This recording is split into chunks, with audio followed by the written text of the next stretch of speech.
ரொம்ப நாளாக கை கால் மூட்டு வலி இருக்குது, கேர்ள்ஸ் யாருக்காச்சும் பீரியட்ஸ் ப்ராப்ளம் இருக்குது, உடம்புல ஹீமோக்ளோபின் லெவல் கம்மியாக இருக்குது, ரொம்ப நாளாக சளி இருமல் இருக்குன்னா இது எல்லா பிரச்சனையும் க்யூர் பண்ணுற மாதிரி ஒரு சூப்பரான டேஸ்ட்டில் முடக்கத்தான் கீரை துவையல் எப்படி சரின்னு சொல்லி பார்க்கலாம். மண் சட்டியில் 2 டீஸ்பூன் எண்ணெய் விட்டு காஞ்சதும் 1 டீஸ்பூன் உளுத்தம்பருப்பு 1 டீஸ்பூன் கடலைப்பருப்பு போட்டு செவக்க வறுத்துக்கோங்க மீடியம் ஃப்ளேமில். இப்போ காரத்துக்கு தேவையான அளவு வரமிளகாய், 4-5 சின்ன வெங்காயம், 5-6 பல்லு பூண்டு, இது கூடவே சின்ன நெல்லிக்காய் அளவு புளியை போட்டுட்டு நல்லா வதக்கிக்கோங்க.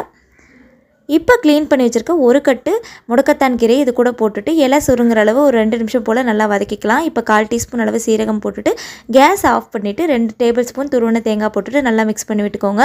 இது கம்ப்ளீட்டாக ஆறுனதுக்கப்புறமா மிக்சர் ஜாருக்கு மாற்றிட்டு தேவையான அளவு கல்லுப்பு போட்டு நல்லா ஃபைன் பேஸ்ட்டாக அரைச்சி எடுத்துக்கலாம். சூப்பரான டேஸ்ட்டில் முடக்கத்தான் கீரை துவையல் ரெடி ஆயிடுச்சு. ரெகுலராக எடுக்க முடியலனாலும் வாரத்துக்கு ஒரு நாள் எடுத்துக்கோங்க. நிறைய ஹெல்த் பெனிஃபிட்ஸ் இருக்குது. சுட சுட சாதத்தில் கொஞ்சமாக நெய் இல்லைனா தேங்காய் எண்ணெய் விட்டு பரட்டி சாப்பிட்டிங்கன்னா சூப்பராக இருக்கும். கண்டிப்பாக ட்ரை பண்ணிவிட்டு எப்படி வந்துச்சுன்றதை கமெண்ட் செக்ஷனில் சொல்லுங்கள்.